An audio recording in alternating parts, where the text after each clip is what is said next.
Magandang araw po sa inyong lahat mga kapatid. Maraming salamat po sa Diyos. At nandito nga po tayo ngayon sa dagat ay mangunguha po tayo ng mga shell para ibenta po natin para mapagkakitaan naman po kahit paano.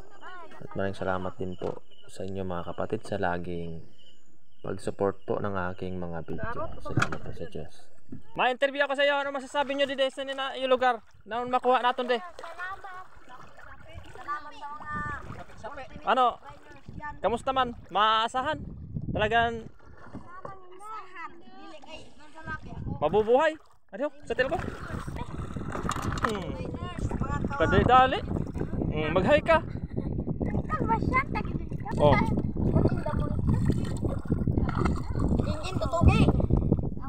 Ano masasabi mo? Kaniya mga ka... Hallelujah talaga. Paano ko sa maka-income sanda ko? Ayan sila ko. Ito po mga kapatid. Adi po kita yan sa lawod para mangwasan sihi na pambaligya para buwas. Adi yan natin mga taga-kuha ho. Yan.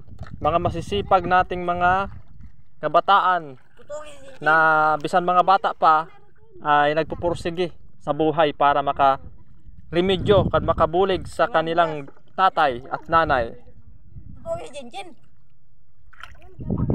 Ito, ano masasabi mo to?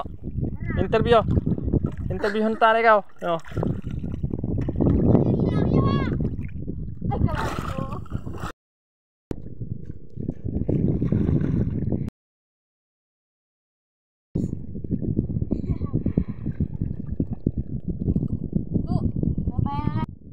Ayan po mga kapatid, kasi maliit yung hibas kaya hindi pa po lumitaw yung dito, yung lupa. Kasi kapag malaki yung hibas ay kitang-kita po dito yung lupa, yung putik ng dagat.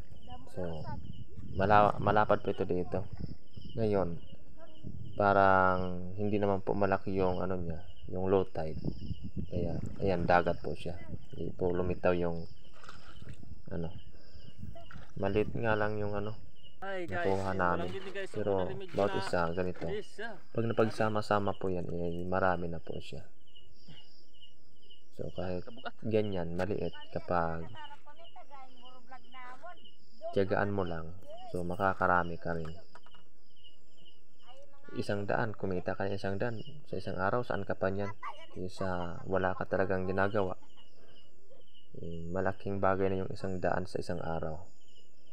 Yan dito, at saka ready na nga po tayo para uuwi na po tayo mga kapatid. So, salamat po sa Diyos mga kapatid sa pag-support ng ating mga video palagi po. Ayan, salamat po sa Diyos mga kapatid, at sana ay ingatan po tayo palagi ng Panginoon sa bawat araw po ng ating mga paggawa. Hanggang dito na lang po ang ating video.